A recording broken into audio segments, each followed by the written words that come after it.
నమస్కారం ప్రేక్షకులందరికీ రాఖీ పౌర్ణమి శుభాకాంక్షలతో good time కార్యక్రమానికి స్వాగతం. ప్రతి మనిషికి కూడా ఎప్పుడోకప్పుడు ఏవో ఒక సమస్యలు ఎదురవుతూనే ఉంటాయి.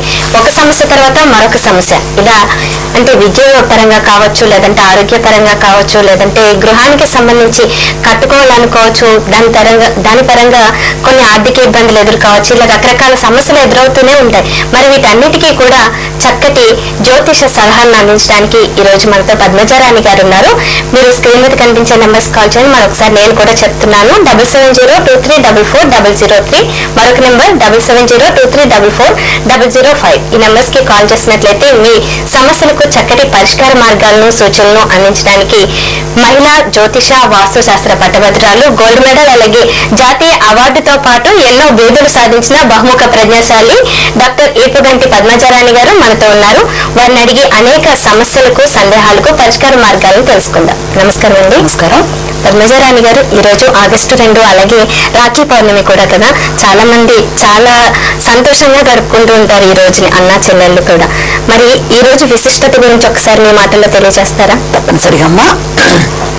రాఖీ పండుగ ప్రత్యేకత గురించి తెలుసుకునే ముందు అసలు ఈ పండగకి పేరు ఎలా వచ్చిందని కానీ, అలాగే దీనికి ఇంకా ఏమేమి పేర్లు అంటారు ఇవ్వాలన్నది కూడా మనం తెలుసుకోవడం చాలా అవసరము. దీన్ని శ్రావణ పౌర్ణిమ అంటారు, జంజాల పౌర్ణిమ అంటారు, రాఖీ పండుగను కూడా సెలబ్రేట్ చేసుకుంటారు, నారికేల పౌర్ణిమ కూడా ఇవాళ చేసుకుంటారు. వీటితో పాటు హయగ్రీవ జయంతి కూడా ఇప్పుడు చేసుకోవడం అనేది జరుగుతుంది. అయితే అన్నిట్లోకి కూడా ఈ రోజున రాఖీ పండుగ చేసుకోవడం అంటే శ్రీవారి యొక్క జన్మ నక్షత్రంగా శ్రవణ నక్షత్రాన్ని చెప్తాము. అంటే శ్రవణ నక్షత్రం అంటే చంద్రుడు శ్రవణ నక్షత్రం నాడు కార్యసాధక నక్షత్రంగా దీన్ని చెప్పడము, చంద్రుడి యొక్క శక్తి అధికంగా ఉండే నక్షత్రంగా అంటే శ్రవణ నక్షత్రంలో కార్యసాధక నక్షత్రంగా, అలాగే శ్రీవారి యొక్క రక్ష కూడా ఉండే రోజుగా ఈ రోజున రెండు కూడా అంటే చంద్రుడి యొక్క శక్తి, శ్రీవారి యొక్క రక్ష రెండు ఉండేట్టుగా ఈ రోజున జరుపుకోవడం అనేది చాలా ముఖ్యమైన రోజుగా మనం చెప్తాము. అంటే అసలు రాక అంటేనే చంద్రుడు తన సంపూర్ణ కళలతో ప్రకాశించే పౌర్ణమి నాడుగా దాన్ని అర్థంగా హేమచంద్రీయమని గ్రంథంలో చెప్పడం జరుగుతుంది. అంటే చంద్రుడు తన సంపూర్ణ కళలతో ప్రకాశించే రోజుగా ఏ రోజైతే అది ఉంటుందో నెలలో, అదే రోజున శ్రీవారి నక్షత్రం కలిసి ఈ శ్రావణ మాసంలో ప్రత్యేకంగా ఈ రోజున శ్రావణ పౌర్ణిమ అని జరుపుకోవడం జరుగుతుంది. అయితే ఇది ఎక్కువ అన్నా చెల్లెల మధ్య, అక్కతమ్ముల మధ్య మంచి అనురాగాలని ఆప్యాయతల్ని చూపించే పండుగగా చెప్పుకుంటాము. ఈ రోజున ప్రతి ఒక్కళ్ళు కూడా వాళ్ళకుండే సోదరుల మధ్య ఆప్యాయతాంతరాగాలు పెంచుకుంటూ ఒకరికొకరు రాఖీ కట్టుకుంటూ, అంటే ఇది ఎప్పటి నుంచో కూడా దీనికి ప్రత్యేకమైన పూర్వకాలం నుంచి కూడా దీనికి చాలా మహిమగా చాలా గొప్ప పురాణాల్లో కూడా దీని గురించి చెప్పుకోవడం జరిగింది. ఈ రాఖీ పండుగ నాడు ఒకళ్ళ గురించి ఒకళ్ళు రాఖీ కట్టుకోవడంలో కూడా ఆప్యాయత అనురాగాలు ఒకళ్ళ మేర ఒకళ్ళు కోరి తన యొక్క అన్ని విధాలుగా కూడా జీవితంలో బాగుండాలి, అతనికి ఎలాంటి ఇబ్బందులు కలగకూడదు, ఎదురు దెబ్బలు కలగకూడదు, అన్ని విషయాల్లో అతనికి విజయం చేకూరాలి అని చెప్పి చెల్లెలు కట్టడము, అలాగే అదే చెల్లెలకి అన్ని విధాలుగా రక్షణగా ఉంటాను జీవితకాలం అని చెప్పి అన్న చెప్పడము ఈ పండుగలో ముఖ్యమైన పరమార్థంగా చెప్తాం.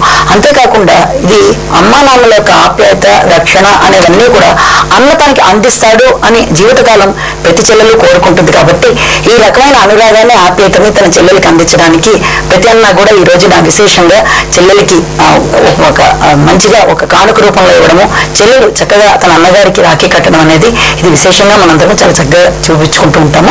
అయితే ఇది మాత్రమే కాకుండా మనకి రవీంద్రనాథుడు చెప్పిన దాని ప్రకారం కూడా ప్రతి వ్యక్తి మధ్య కూడా సమానత్వము, అందరి వ్యక్తుల్లో కూడాను ఐకమత్యము అన్నీ ఉండాలి అన్నది ఈ పండుగ యొక్క మరొక పరమార్థం.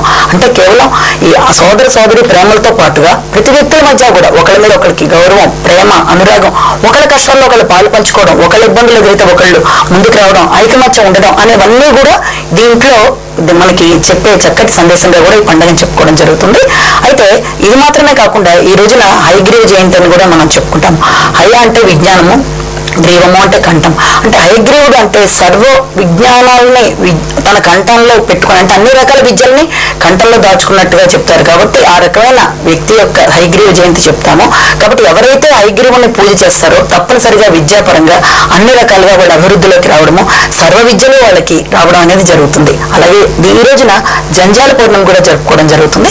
ఈ జంజాల పౌర్ణమిలో అందరూ కొత్త విజ్ఞాపవితాలు ధరించడం అనేది కూడా మనం చెప్పుకుంటాము. అలాగే ఇదే రోజున నారికేల పౌర్ణమి అని చెప్పి, అలాగే నార్లీ పూర్ణిమ అని కూడా చెప్తారు. ఈ రోజున సముద్రానికి కొంతమంది టెంకాయలు సమర్పించడము ఇలాంటివన్నీ చేసి సముద్రాన్ని పూజ చేయడం జరుగుతుంది అనమాట. అలాగే దీన్ని నార్లీ పూర్ణిమ, నారికేల పూర్ణిమ అని కూడా చెప్తారు. అయితే ఇవాళ అందరికీ కూడా అన్నదమ్ములకి, అందరు అక్క చెల్లెళ్ళందరికీ కూడా మన వనితా టీవీతో పాటుగా అందరికీ అన్ని విధాలా బాగుండాలి, అందరి మధ్య ప్రేమానురాగాలు చాలా బాగుండాలని, మన అన్నదమ్ములకి మనతో పాటు ఉన్న అందరి అన్నదమ్ములకి అన్ని విధాలా బాగుండాలని మనం మనస్ఫూర్తిగా కోరుకుందాం. తప్పకుండా అండి. మరి విన్నారు కదండి, విద్య, ఉద్యోగం, ఆరోగ్యం, సంతానం, వివాహం, ఆర్థికం, గృహయోగం, ఇలా సమస్య ఏదైనా సరే వాటికి జ్యోతిష, సంఖ్యాశాస్త్రపరంగా, వాస్తుపరంగా మీకు చక్కటి పరిష్కార మార్గాన్ని సూచించడానికి మనతో ఉన్నారు పద్మజారాణి గారు. మీరు డయల్ చేయాల్సిన ఫోన్ నెంబర్స్ 7702344003, అలాగే మరొక నెంబర్ 7702344005. ఈ నెంబర్స్ కి కాల్ చేసినట్లయితే మీకు చక్కటి పరిష్కార మార్గాన్ని సూచించడం జరుగుతుంది. ఒక కాల్ తీసుకుందామండి. Hello. Hello, good morning madam. Good morning. మీ పేరు చెప్పండి. Okay, Lakshmi madam. మేము అనంతపూర్ నుంచి మాట్లాడుతున్నాము. ఓకే అండి, డేట్ ఆఫ్ బర్త్ చెప్పండి. ఓకే మేడం, మా సిస్టర్ది మేడం ఇది. చెప్పండి. 9/1/90 మేడం. 9/1/90 అండి. అవును మేడం. ఓకే, టైం చెప్పండి. మధ్యాహ్నం 2:30 గంటలకి మేడం. పేరు వాణి. 2:30 గంటలకి. ఓకే, ఎక్కడ పుట్టారు? గుంటకండి మేడం పుట్టింది. ఓకే అండి, సమస్య ఏంటి చెప్పండి. అదే తను ఎడ్యుకేషన్ ఇప్పుడు బీఈడి కంప్లీట్ అయింది మేడం.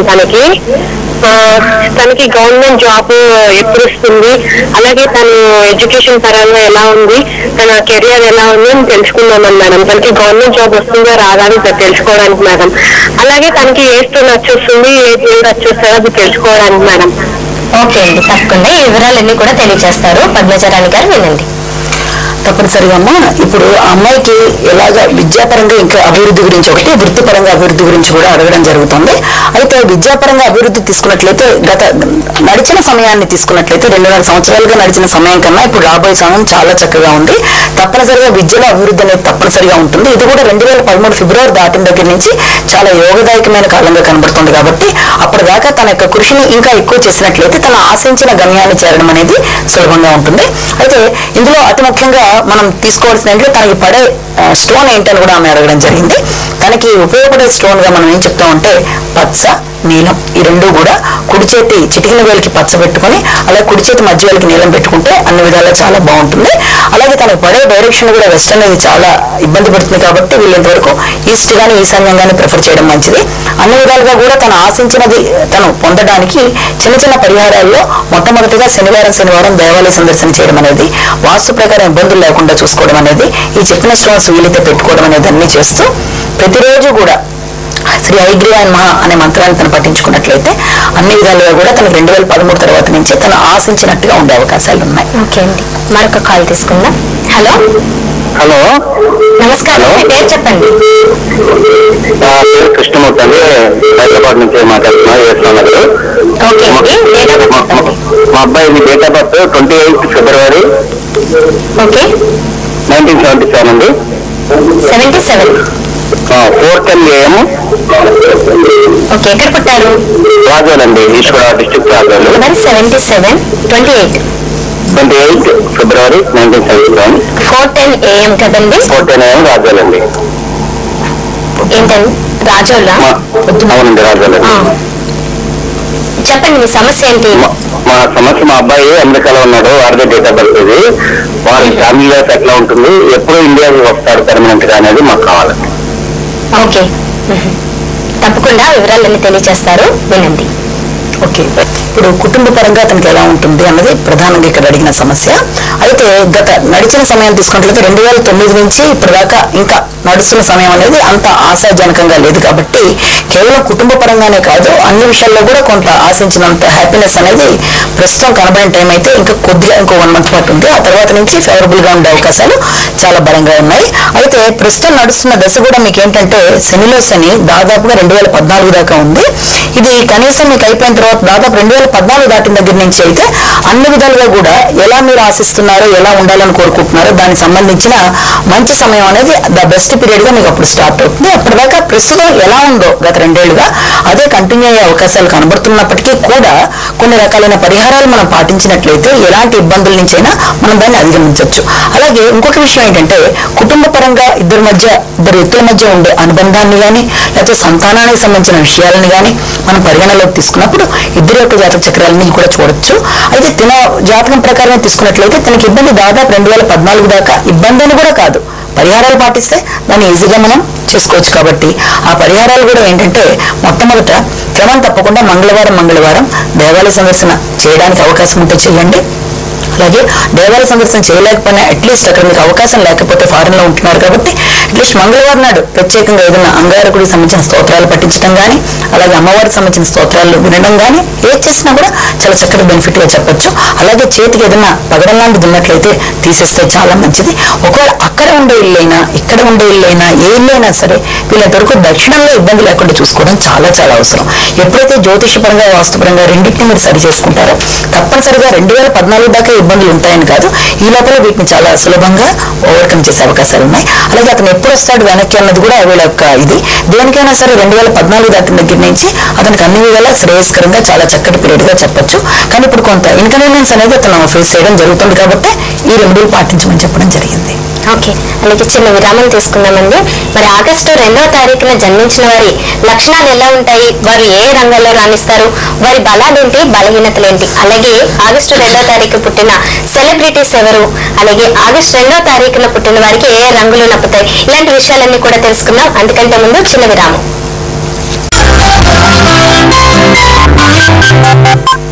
గుడ్ టైం కార్యక్రమానికి తిరిగి స్వాగతం. అలాగే మరి ఇందాక అడిగినట్లుగా ఆగస్టు 2వ తారీఖున జన్మించిన వారి లక్షణాలు ఎలా ఉంటాయి, అలాగే వారు ఏ రంగంలో రాణిస్తారు, వారి బలాలేంటి, బలహీనతలేంటి తెలియజేస్తారా? తప్పనిసరిగా అమ్మా. ఇవాళ పుట్టిన వాళ్ళ లక్షణాలను మనం తీసుకున్నట్లయితే వాళ్ళు సాధారణంగా వాళ్ళ అలవాట్లలో చాలా ఔదార్యం ఎక్కువగా ఉంటుంది, చాలా సున్నితంగా ఉంటారు, ప్రతి విషయంలోనూ బిడియం అనేది చాలా ఎక్కువగా ఉంటుంది.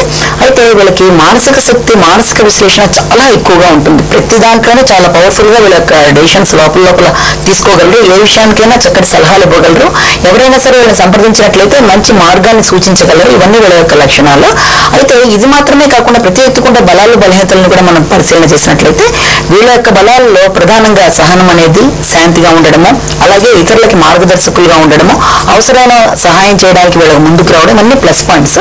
అలాగే బలహీనతల్లో కూడా ఏంటంటే ఏదైనా పని మొదలు పెడితే దాన్ని సంపూర్ణంగా చేయకుండా మధ్యలో వదిలిపెట్టేసే లక్షణాలు కానీ, లేకపోతే వాళ్ళ మీద వాళ్ళ కాన్ఫిడెన్స్ కొన్ని సందర్భాల్లో లేకపోవడం కానీ, ఇలాంటివన్నీ కూడా బలహీనతలుగా చెప్పాలి. అంటే కొంచెం చపల చిత్తము, తర్వాత బిడియ పడే స్వభావము, నలుగురు చాలా మంది వీళ్ళతో మాట్లాడాలని, వీళ్ళతో స్నేహం చేయాలని కోరుకుంటున్నా వీళ్ళు అలా చేస్తున్నప్పటికీ కూడా లోపల కొంచెం సందేహం అనేది వీళ్ళకి ఎక్కువగా ఉంటుంది. అంటే తొందరగా కలిసే నైజం అనేది కొన్ని సందర్భాల్లో అంతర్లీనంగా తక్కువ. కాబట్టి ఆ రకమైన తత్వాన్ని వాళ్ళు మార్చుకున్నట్లయితే అన్ని విధాలుగా కూడా జీవితం చాలా చక్కగా ఉంటుంది.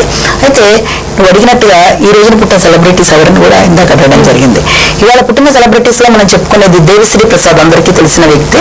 ఆయన మంచి సింగర్ కమ్ ఆయన ఆయన జన్మదినోత్సవం కాబట్టి ఇవాళ ఆయన కూడా తప్పనిసరిగా మనం వనితా టీవీ తరఫున చక్కగా జన్మదినోత్సవ శుభాకాంక్షలు తెలియజేద్దాం.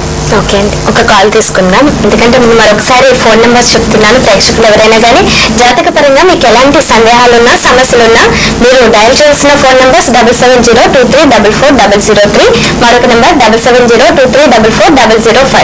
మరొక కాల్ అండి. హలో నమస్కారం, మీ పేరు చెప్పండి. నా పేరు శైలజ రాణి అండి. ఎక్కడి నుండి కాల్ చేస్తున్నారు మీరు? మేము వెస్ట్ గోదావరి పాలకొల్లు. ఓకే అండి, డేట్ ఆఫ్ బర్త్ చెప్పండి. 24th March okay 1967. 24th March 1967. సమయం చెప్పండి. 8:30 PM అండి, ఈవినింగ్ 8:30 PM. ఓకే, ఎక్కడ పుట్టారు మీరు? వెస్ట్ గోదావరి పాలకొల్లు. ఓకే అండి, చెప్పండి సమస్య ఏంటి? చాలా ఫైనాన్షియల్ ఇబ్బందులు ఉన్నాయి మేడం. అది ఎలా ఉంది, ఫ్యూచర్ ఎట్లా ఉంటుంది అని అడుగుతానికి. మీ గురించి అడుగుతున్నారా? ఇది డేట్ ఆఫ్ బర్త్ మీదేనా? అవునండి నాది. ఓకే, మీరు ఏమన్నా చేస్తున్నారా? అంటే ఉద్యోగం అలా ఏమన్నా చేస్తున్నారా? లేదండి, మా వారికి కూడా చాలా ఫైనాన్షియల్ ప్రాబ్లమ్స్. ఓకే అండి, ఓకే చెప్తారు. ప్రస్తుతం జాతకం ఎలా ఉంది, పరిస్థితులు ఎలా ఉన్నాయనేది వినండి. అయితే చాలా రకాలైన ఆర్థిక సమస్యలు అనేవి ఉన్నాయి. వీటి పరంగా మనం తీసుకున్నట్లయితే అభివృద్ధి అనేది ఎప్పుడు ఉంటుంది అన్నది ఆవిడ అడుగుతున్నది. అయితే తను ఇచ్చిన డీటెయిల్స్ ప్రకారం ప్రస్తుతం నడుస్తున్న గ్రహస్థితులు ఇప్పటిదాకా నడిచింది. అంటే ఇంకో నెల బ్యాలెన్స్ ఉందండి. ఇది దాదాపుగా మీకు ఏం నడిచాను అనేది దీని యొక్క ప్రభావం మీకు దాదాపుగా 2004 నుంచి 7.5 సంవత్సరాల పాటు ఉంటుంది. అంటే ఇప్పుడు అయిపోవచ్చు ఇంకా లాస్ట్ స్పాన్ అనమాట. ఇంకా అంటే ఒక రకంగా అయిపోయినట్టే, కానీ ఇంకా దాని యొక్క ఇది ఇంకొక 4 రోజుల పాటు ఉండొచ్చు. అయితే ఈ రకమైన ఇబ్బందులు ఉన్నప్పుడు ఎలా ఉంటుంది అంటే ఆర్థిక పరంగా కొందరికి ఆర్థిక పరంగా ఇబ్బందులు కలగచ్చు, కొంతమందికి మానసికంగా దానివల్ల ఇబ్బందులు రకరకాలుగా ఉంటాయి. అయితే ఫైనాన్షియల్ గా ప్రాబ్లమ్స్ ఉండడం అనేది ఈ కారణాల వల్ల జరగడం ఒకటి. ఇక రెండోది ఇప్పుడు మనం వేరే గ్రహస్థితి కూడా తీసుకున్నట్లయితే నడుస్తున్న దశ తీసుకుంటే అది రాహు మహాదశ నడుస్తుంది. రాహు దశతో పాటుగా అంతర్దశ తీసుకున్నట్లయితే మెర్క్యూరీ అంతర్దశ అంటే బుధుడి అంతర్దశ నడుస్తుంది. ఈ రెండు కూడా ఈ జాతకానికి కొంతవరకు ఫేవరబుల్ గానే ఉంటాయి కాబట్టి మనం అంత టెన్షన్ పడాల్సిన అవసరం లేదు. చిన్న చిన్న పరిహారాలు పాటించినప్పుడు తప్పనిసరిగా వీటిని ఓవర్కమ్ చేయడము, ఆర్థిక పరమైన ఇబ్బందుల నుంచి మనం చక్కగా ముందుకు బయటకు వచ్చేయడం అనేది జరుగుతుంది. అయితే ప్రతి వ్యక్తి మీద జాతకం వాస్తు రెండు ఉంటాయి కాబట్టి జాతక పరంగా ఏళ్ళనాటి ప్రభావం వల్ల ఇబ్బందులు పడుతున్నప్పుడు వాస్తుపరంగా కూడా ఏమైనా ఇబ్బందులు ఉన్నాయన్నది కూడా మనం గమనించుకోవాలి. ఈ రకంగా వాస్తుపరమైన ఇబ్బందులు చూసినప్పుడు ఏంటంటే ఈస్ట్ అనేది మీకు అంత ఫేవరబుల్ కాదు. అంటే ఈస్ట్ ఒకటి, వాయువ్యం ఒకటి ఇబ్బంది పెడతాయి కాబట్టి వీలైనంత వరకు ఈస్ట్ వాయువ్యాన్ని అవాయిడ్ చేయడానికి ట్రై చేయండి. అంటే కొంతమంది కట్టుకోవడమే డైరెక్ట్ ఈస్ట్ వేసి కట్టుకోవడం, లేకపోతే వాయువ్యంగా కట్టుకోవడమో ఏదో జరుగుతుంది. అది అలా అయినా కావచ్చు, లేకపోతే అక్కడ ఏదైనా అడ్డంకులు కానీ పెరగడం కానీ, ఏదైనా వీధులు తగలడం కానీ ఏదన్నా ఈస్ట్ కి వాయువ్యానికి ఉందేమో చూసుకోండి. లేదా పర్ఫెక్ట్ గా ఇల్లంతా స్క్వేర్ రెక్టాంగిల్ గా కట్టుకున్న కొన్ని సందర్భాల్లో ఎల్ షేప్ లో కట్టుకుని ఆ వాయువ్య స్థానం తెగిపోవడమో, లేకపోతే ఈస్ట్ కట్ అవడమో ఇలాంటివి ఉంటాయి. కాబట్టి అలాంటివి ఏమీ లేకుండా మీరు చూసుకోవడం బట్టి కూడా చాలా వరకు ఈ రకమైన సమస్య నుంచి బయటపడే అవకాశం ఉంది. ఆల్రెడీ సొంతలేనండి మేము మార్చుకోలేమంటే వీళ్ళంత వరకు ఆ రకమైన స్థానాలను చూడడమైనా మీరు అవాయిడ్ చేయండి. లేదు అద్దిల్లు అయితే వీలైతే మారడానికే ట్రై చేయండి. ఇది ఒక ప్రధానమైన విషయం. ఇక రెండోది దీంతో పాటుగా ఇంకొక విషయం ఏంటంటే మీరు ప్రతి ఆదివారం క్రమం తప్పకుండా దేవాలయ సందర్శన చేయడము, సూర్యుడికి సూర్య నమస్కారాలు చేయడము, అలాగే ఆదిత్య హృదయ పారాయణ చేయడము, చేతిలోని కెంపు కానీ ముత్యం లాంటివి కానీ ఉంటే తీసేయడము, ఇవన్నీ తప్పనిసరిగా చేయడం కూడా చాలా అవసరము. శనికి సంబంధించి, రాహుకి సంబంధించి, అలాగే బుధుడికి సంబంధించి వీలైనంత జపాలు చేసుకోవడం వల్ల కూడా మీరు చాలా రకాలుగా ఇందులోంచి ఉపశమనం పొందడము, ఇక అన్ని విధాలా బాగుండడం జరుగుతుంది. కాబట్టి ముందు ఈ రకమైన ప్రయత్నాలు మీరు చేయండి. తప్పనిసరిగా తేడా అనేది దానంతరదే కనబడుతుంది. ఓకే, అలాగే మరొక కాల్ అండి. హలో, గుడ్ మార్నింగ్ అండి. Good morning. మీ పేరు చెప్పండి. నరేష్ అండి. కొంచెం గట్టిగా మాట్లాడండి. ఎక్కడి నుండి కాల్ చేస్తున్నారు మీరు? నాకు నరేష్ అండి, శ్రీకాకుళం నుంచి కాల్ చేస్తున్నా అండి. ఓకే అండి, డేట్ ఆఫ్ బర్త్ చెప్పండి. 18th August. 18th ఆగస్టా? అవునండి. ఓకే, ఇయర్ చెప్పండి. 1990. 990. ఓకే, సమయం చెప్పండి. మార్నింగ్ 10:10 అండి. మార్నింగ్ 10:10. ఓకే, ఎక్కడ పుట్టారు మీరు? శ్రీకాకుళం అండి. శ్రీకాకుళం. చెప్పండి సమస్య ఏంటి? నేను సీఏ చదువుతున్నా అండి, సాఫ్ట్వేర్ అకౌంటెంట్. ఓకే, సీఏ చదువుతున్నారు. అవునండి. చెప్పండి. అంటే కొద్దిగా ప్రాబ్లం వచ్చిందండి, బ్రేక్ అయింది. ఓకే, లేట్ అయిందంటారా? అంటే బ్రేక్ అయిందండి. మళ్ళీ ఎగ్జామ్స్ రాస్తానండి. ఓకే, దాంట్లో మా పెర్ఫార్మెన్స్ ఎలా వస్తుంది అంటే రిజల్ట్స్ వస్తుంది ఒక 10 days లో, దాంట్లో ఎలా ఉంటుంది పెర్ఫార్మెన్స్, నెక్స్ట్ నా ఫ్యూచర్ ఎలా ఉంటుందో చెప్తారండి. ఓకే అండి, ఎడ్యుకేషన్ పరంగా మీ ఫ్యూచర్ ఎలా ఉంటుందనే వివరాలన్నీ కూడా పద్మచారాణి గారు తెలియజేస్తారు, వినండి. ఇప్పుడు ఎగ్జామ్ రాశాను, నా పెర్ఫార్మెన్స్ ఎలా ఉంటుంది, నా ఫ్యూచర్ ఎలా ఉంటుంది అనేది ఆయన అడిగిన ప్రశ్న. ముందు పెర్ఫార్మెన్స్ గురించి చెప్పే ముందు మీకు ఈ పాటికి మీకు తెలిసి ఉండాలి మీరు ఎలా రాశారు అన్నది. అంటే దాన్ని బట్టి మీకే ఒక ఐడియా వచ్చి ఉంటుంది. మొదటి విషయం అది. ఇక రెండో విషయం వచ్చేటప్పటికి ప్రస్తుతం అర్ధాష్టమ శని అనేది నడుస్తుంది. ఇది దాదాపుగా దీని ప్రభావం 2 సంవత్సరాల పాటు ఇంకా ఉంది. మొదటి విషయం అది. ఇక రెండోది ప్రస్తుతం దశ కూడా మెర్క్యూరీనే నడు, అంటే బుధుడే నడుస్తుంది. ఆ బుధుడు వ్యయంలో ఉన్నాడు కాబట్టి గ్రహస్థితి యొక్క అనుకూలత చాలా వరకు నార్మల్ గా ఉంది. మొదటి విషయం. ఇక రెండోది మీరు ఎంతవరకు కష్టపడి రాశారు అన్నది కూడా ఈ పాటికి మీకు తెలిసి ఉంటుంది కాబట్టి దాని యొక్క రిజల్ట్ ఈ రెండింటి బేస్ మీద ముందుకు పెడుతుంది. అయితే ఇక ముందు ఏ విషయంలోనైనా సరే ఇప్పుడున్న ఈ యొక్క దశ మీకు మెర్క్యూరీ అనేది దాదాపు 2014 దాకా ఉంటుంది. అదే సమయం దాకా మీకు అర్ధాష్టమ శని కూడా ఉంది కాబట్టి అయినప్పటికీ భగవంతుడి వల్ల గురుబలం అనేది మనకి బాగుంది కాబట్టి ఈ సంవత్సరం కొంతవరకు మీకు ప్రయత్నానికి సంబంధించిన ప్రతిఫలం అవకాశాలు కొంతవరకు వచ్చే అవకాశాలే ఉన్నాయి. ఉన్నప్పటికీ కూడా ఇంకా మీ యొక్క ప్రయత్నం ఇంకా ఎక్కువ ప్రయత్నిస్తే తప్ప మీరు ఇంకా ఇంకా ఇంకా బాగా వృద్ధిలోకి వచ్చే అవకాశాలు అనేవి కొంత బ్యాలెన్స్డ్ రావడానికి చిన్న చిన్న పరిహారాలు మీరు పాటించండి. అందులో మొట్టమొదటిగా ప్రతి గురువారం క్రమం తప్పకుండా దేవాలయ సందర్శన చేయడము, ఏ దేవాలయమైనా సరే సాయిబాబా దేవాలయం అయితే మరి మంచిది, ప్రయత్నించండి. అలాగే ఆవుకి అరటిపళ్ళు పెట్టడం అనేది, అలాగే పేదవాళ్ళకి కూడా అరటిపళ్ళు మీరు పంచడం అనేది, దాంతోపాటుగా ఈశాన్య దోషం లేకుండా చూసుకోవడం అన్నిటికంటే ప్రధానం. చేతికి ఏమైనా పుష్యరాగం లాంటిది ఉంటే తీసేయడం కూడా చాలా అవసరము. శనికి సంబంధించి కూడా చిన్న చిన్న జపాలు లాంటివి చేయించుకోవడం, బుధుడికి సంబంధించిన జపాలు చేసుకోవడము, చేయడము రెండూ కూడా చాలా ముఖ్యం. ఇవన్నీ చేసిన మీదట చాలా చక్కగా ఫలితము ఇక ముందు ఉంటుంది, అందులో సందేహం లేదు.